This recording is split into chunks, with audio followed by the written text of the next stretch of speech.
सरल हिंदी में श्वेताश्वतर उपनिषद, दूसरा भाग, तीसरा अध्याय।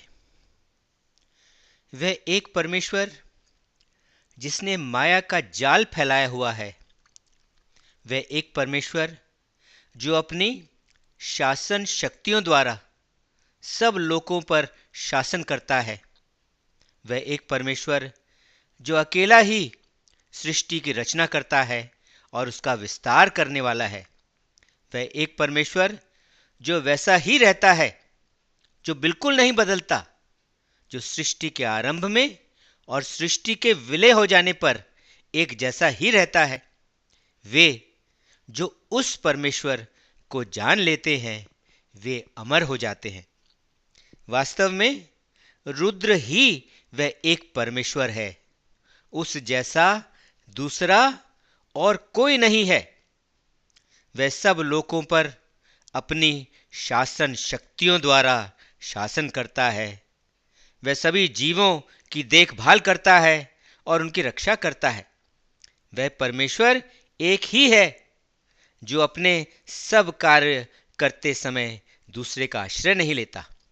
वह सब लोगों को रचता है और रचने के बाद वह उन लोगों की देखभाल और रक्षा करता है, और अंतकाल में वह उन सब लोगों को अपने में विलीन कर लेता है। उसकी आंखें, मुख, हाथ और पैर सब दिशाओं में है। उसी ने स्वर्ग, आकाश और पृथ्वी की रचना की है। उसी ने पक्षी और मनुष्य बनाए हैं, और उसी ने मनुष्यों को हाथ और पक्षियों को पंख दिए हैं। वही सभी देवों की उत्पत्ति का मूल कारण और आधार है, तथा वही उनकी वृद्धि का कारण है। वह सब का शासक है, राजा है। वह रुद्र है, महान ऋषि है। प्राचीन काल में उसी ने हिरण्यगर्भ को जन्म दिया था, जिस हिरण्यगर्भ से सारी सृष्टि पैदा हुई है। रुद्र हमें सद्बुद्धि प्रदान करे, हमारे अंतःकरण को वह शुद्ध करे। हे रुद्र, आपका शरीर जो शुभ है और जो किसी के लिए भय नहीं रखता तथा जिसमें कोई पाप नहीं है, यह कोई दुष्टता नहीं दिखाता। हे पर्वत पर रहने वाले परमेश्वर, उस अति दयालु शरीर से अपने आप को हमारे लिए प्रकट करो। हे परमेश्वर, हमारे लिए तुम प्रकट हो।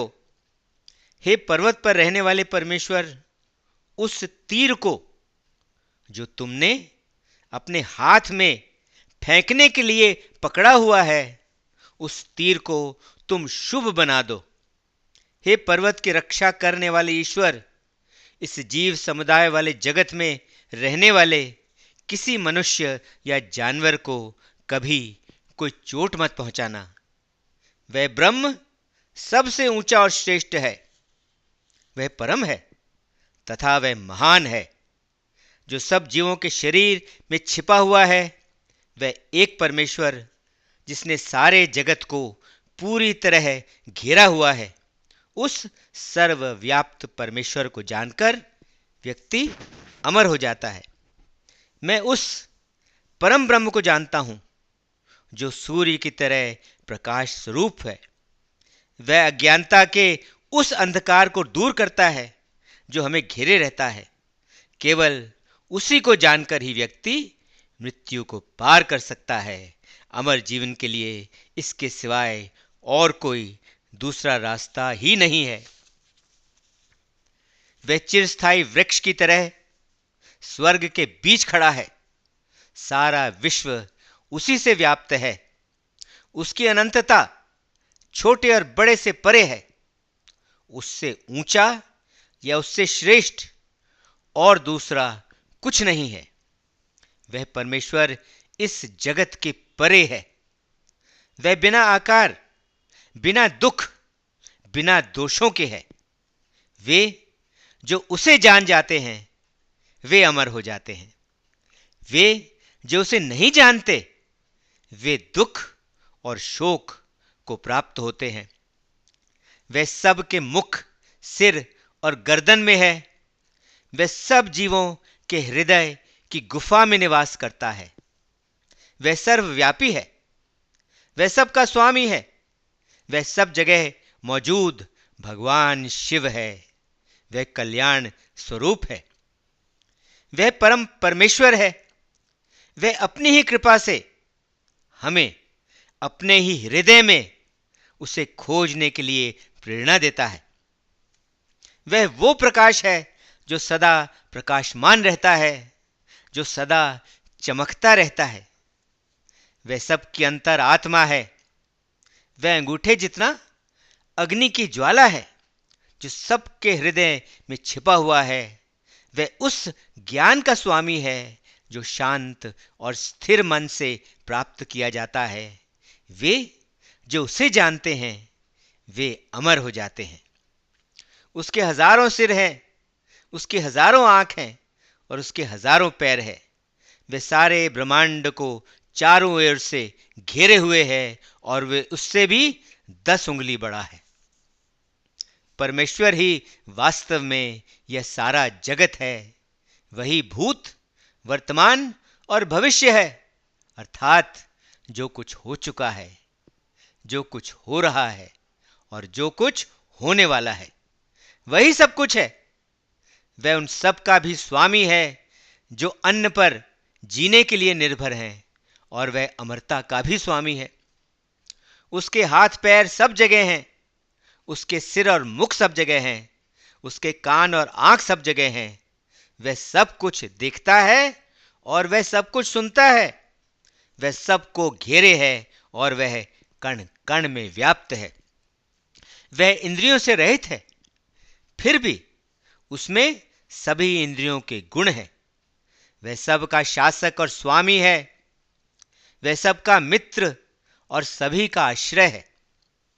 जीवात्मा 9 द्वारों वाले शहर रूपी शरीर में रहती है। वह बाहरी दुनिया में रमण करती है और उस दुनिया को वह उसकी अनंत विविधता में भोगती है। वह चल और अचल, जड़ और चेतन सभी का स्वामी है। बिना पैरों के वह तेज दौड़ता है, बिना हाथों के वह सब कुछ पकड़ता है, बिना आंखों के वह सब कुछ देखता है, बिना कानों के वह सब कुछ सुनता है। जो भी जानने योग्य है वह उस सब को और सब कुछ जानता है, लेकिन उसे कोई नहीं जानता। उसे आद्य अर्थात आदि, प्रथम तथा परम पुरुष कहते हैं। आत्मा सब जीवों के हृदय की गुफा में छिपी हुई है। वह सूक्ष्म से भी सूक्ष्म है, वह महानतम से भी महान है। जब स्वयं परमेश्वर की कृपा से व्यक्ति उसी परमेश्वर का वैभव देख लेता है और समझ लेता है कि परमेश्वर सभी इच्छाओं से परे है और सभी संकल्पों से रहित है, तब ऐसा होने पर वह स्वयं इच्छाओं से परे पहुंच जाता है। वह दुखों से मुक्त हो जाता है और आत्मा के साथ एक हो जाता है। मैं उस अक्षय, उस अनश्वर, उस प्राचीन आद्य पुरुष को जानता हूं जो सब जीवों की आत्मा है और जो अनंत होने के कारण कण कण में व्याप्त है। उसी में सभी जन्म और पुनर्जन्म समाप्त हो जाते हैं। वे ऋषि मुनि जो ब्रह्म को जानते हैं वे उसे अमर परमेश्वर के नाम से पुकारते हैं। 3 अध्याय समाप्त। 4 अध्याय। वो परमेश्वर जो स्वयं बिना रूप रंग वाला है, उसी परमेश्वर ने अपनी बहुत सी शासन शक्तियों का प्रयोग करके इस संसार में ये सारे अलग अलग और बहुत से रंग रूप रचे हैं। उसके छिपे इरादे में कोई निजी स्वार्थ या उद्देश्य नहीं है। सृजन के समय वह इस शक्ति का प्रदर्शन करता है और अंत समय जब काल का अंत होता है तो यह सृष्टि उसी में विलीन हो जाती है, वह परमेश्वर हमें विशुद्ध समझ और बुद्धि प्रदान करे। वही अग्नि है, वही आदित्य अर्थात सूर्य है, वही वायु है और वही चंद्रमा है। वही वास्तव में शुक्र नक्षत्र है, वही ब्रह्मा है, वही जल है, वही प्रजापति है, वही इस सारी सृष्टि का स्वामी है। तुम ही नारी हो, तुम ही नर हो, तुम ही युवक हो, तुम ही युवती भी हो। तुम ही लाठी के सहारे चलने वाले लड़खड़ाते बूढ़े हो। तुम ही पैदा होने पर विराट रूप से सभी दिशाओं में मुख किए हुए हो जाते हो। तुम ही गहरे नीले पक्षी हो, तुम ही हरे रंग वाले और लाल आंखों वाले तोते हो। तुम ही बादल हो जिसकी कोख में बिजली छिपी हुई है।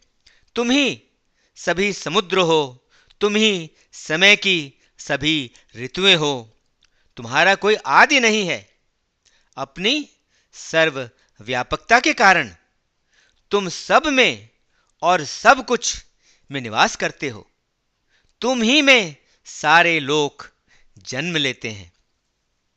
तुम पहले अजन्मा हो, लाल सफेद और काले रंग की त्रिगुणमयी प्रकृति से व्याप्त हो। जो अज्ञानी हो वो अपने अज्ञान के कारण बाहरी प्रकृति के भोग में लगे रहते हो और वो अपने जैसे संतानें उत्पन्न करता है। लेकिन जो दूसरा जन्मा है उसने अपनी अज्ञानता को दूर कर लिया है। उसने प्रकृति को भोगना बंद कर दिया है और इसलिए वह प्रकृति के बंधनों से मुक्त हो जाता है। दो पक्षी जिसे जीवात्मा और परमात्मा कहते हैं परस्पर साथी हैं और सदा एक साथ रहते हैं। वे दोनों जीवन रूपी वृक्ष पर निवास करते हैं, उसे पकड़े रहते हैं। उनमें से जीवात्मा अपने कर्मों का मीठा फल खाता है, भोगता है, जबकि दूसरा परमात्मा बिना भोगे केवल देखता रहता है। उसी जगत के जीवन वृक्ष पर संसार के दुखों में डूबा हुआ व्यक्ति मोहित और भ्रमित रहता है।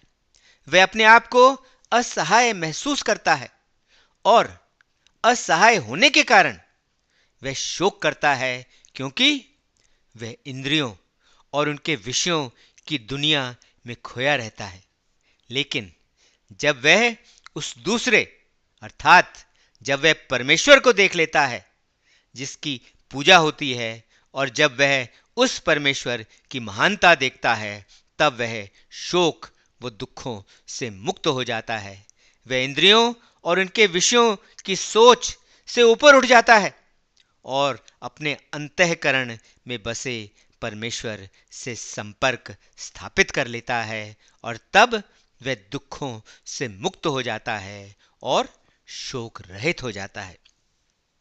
जो ऋग्वेद के उस सर्वशक्तिमान परमेश्वर को नहीं जानते, जिसमें सबसे ऊंचे स्वर्ग में सभी देवता निवास करते हैं, उनके लिए ऋग्वेद का क्या फायदा।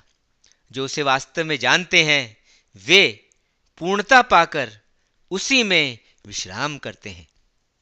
यह सारा जगत, ये सभी वेद, ये सभी यज्ञ और कर्मकांड, ये सभी रीति रिवाज, रस्में, भूत, वर्तमान और भविष्य और वह सब कुछ जो वेद प्रमाणित करते हैं, ये सारी माया उसी अनश्वर ब्रह्म से ही निकली है। जीवात्मा इसी माया से भली भांति बंधा हुआ है। यह जान लो कि प्रकृति वह माया है, वह ब्रह्म है जिसे महान स्वामी परम ब्रह्म ने रचा है और वही इस माया को चलाने वाला है। यह सारा जगत उन जीवों से व्याप्त है जो उस परम ब्रह्म के केवल अंश मात्र ही हैं।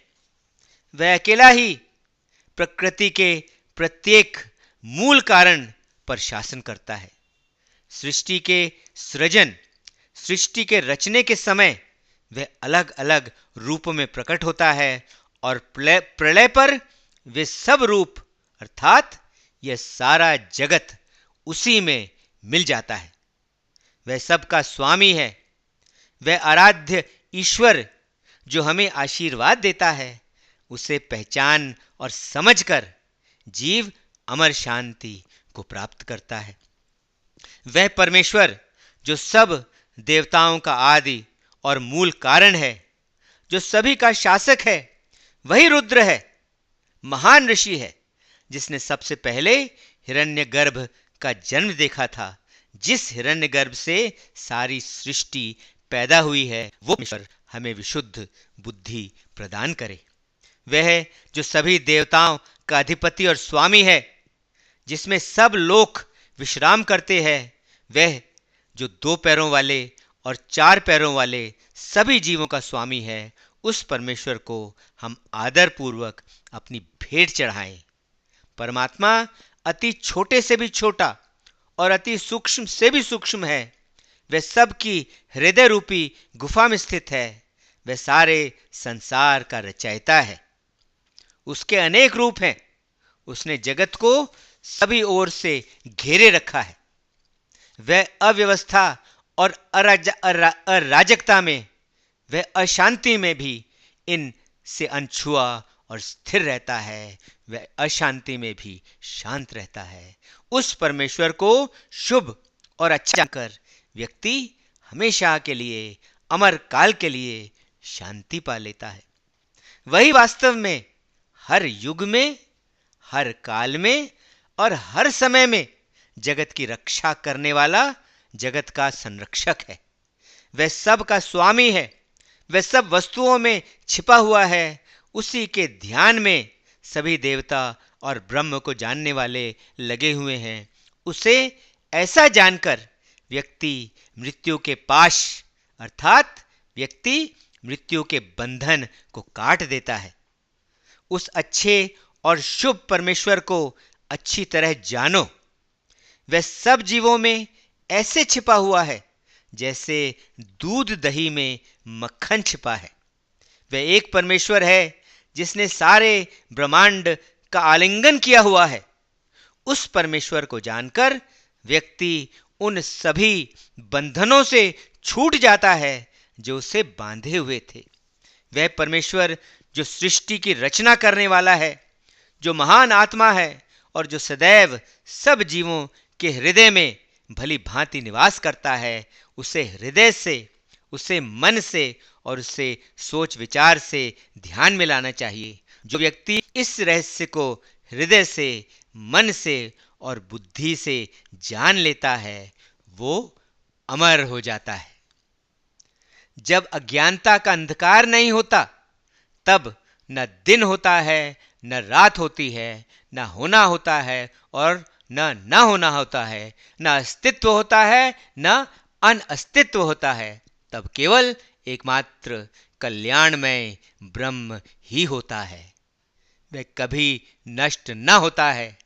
वह सवितर या सूर्य का भी आराध्य देव है और उसी से सारा पुरातन ज्ञान और बुद्धिमत्ता निकली है। ऐसा कुछ भी नहीं है जो परमेश्वर से ऊंचा हो। ऐसा कुछ भी नहीं है जो परमेश्वर को पार कर सके। ऐसा कुछ भी नहीं है जो परमेश्वर को बीच से घेर सके।